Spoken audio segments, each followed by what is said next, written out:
First of all, let's start by talking about revenue allocations and why they're very important to the states. We know that states get these allocations from the center every month.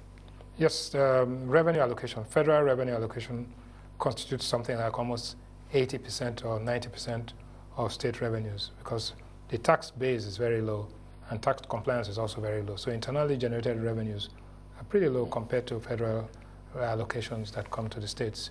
However, some states, the state's performance are relative. Some states do pretty well.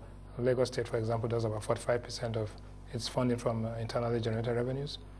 River State does something like 20%.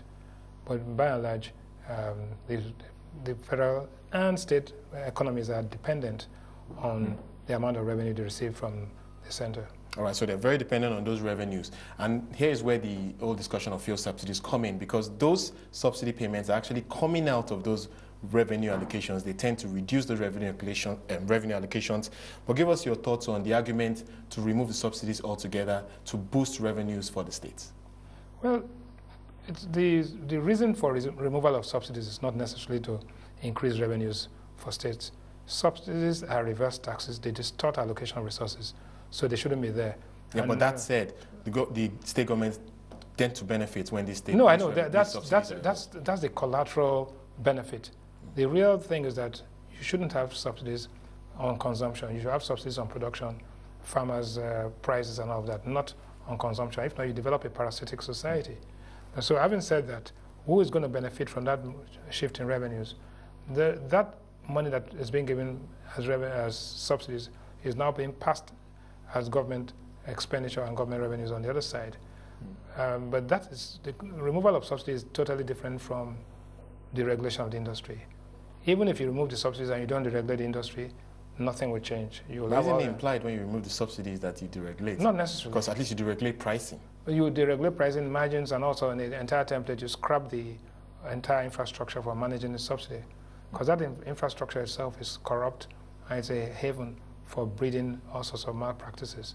So when you take that out, remove the distortions, and then you have a much more efficient tax system, which is not only neutral, it's easy to administer, it generates revenue, and it's equitable.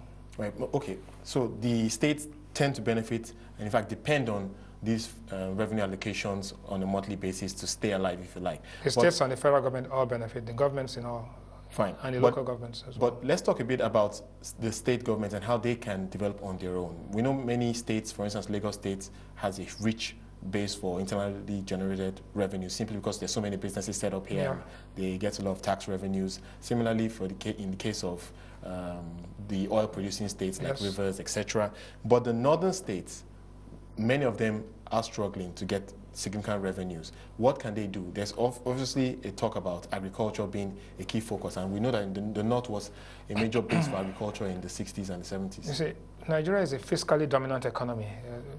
Straight up, 28% of government activity. Government represents 28% of GDP, both at the federal, state, and other subnational levels. But the capitalist structure of the economy assumes that there must be investment, employment, and output, the Keynesian model. If you don't have that basic infrastructure that attracts investment, right, then you're not going to get people who are working, because personal income tax goes to the state. And if you don't have employees in that state, in those states, they don't pay taxes. And if they don't pay taxes, your revenue becomes totally dependent on the allocation. And don't forget the allocation. The federal revenue itself is a function of oil price and oil revenues. Which is so where if there's a what downturn, makes many of these states very vulnerable. They don't have their local economies. So if the oil prices go down, you find that not only the federal revenue suffers, but also the states suffer. And when the states suffer, there's a link, there's a positive correlation between state revenues and GDPs in the state. So you find that in the South states, for example, 25% of the Nigerian GDP comes from those states. 10 states in the North, the revenues put together is not up to the Akwa Ibom state alone. So this income inequality, not just only at the individual level, but between states, between oil producing and non-oil producing states,